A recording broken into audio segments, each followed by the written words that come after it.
এদের পকেটে নেই করি, অথচ শখ 16 আনা।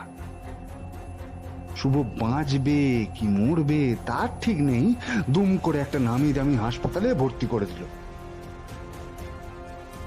এখন আর কি, এবার কাঁড়ি কাঁড়ি টাকা গোনো আর এই হাসপাতালের বিল মেটাও।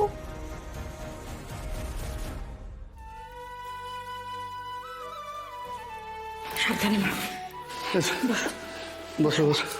বসো, সাবধানে। তুমি এখন ঠিক আছো মা? আমি ঠিক আছি কাকিমা। শাওন, আজ তুমি নিজের রক্ত দিয়ে আমার ছেলেটাকে নতুন জীবন দিলে মা।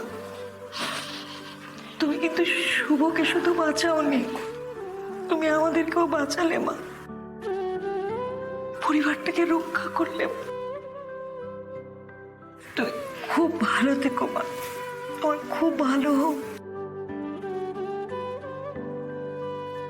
কাকিমা, শুভ শুধু আপনাদের পরিবারের নয়, আমার বাবা বলে শুভ আমাদেরও পরিবারের একজন।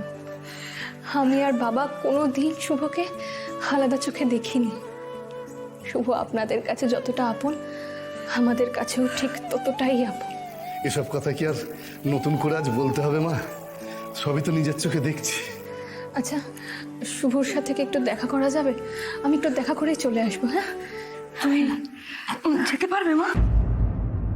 কি হলো? ওর বাবা শরীর খারাপ করছে। ডাক্তার, নার্স, একবার দেখুন না ওকে। দেখুন না, ও কেমন একটা করছে।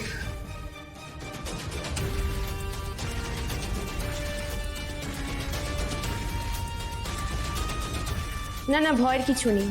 আসলে উনি রক্ত দিয়েছেন তো, তাই মাথাটা একটু ঘোরাচ্ছে। একটু রেস্ট নিলেই ঠিক হয়ে যাবে। আসুন আপনি আমার সাথে।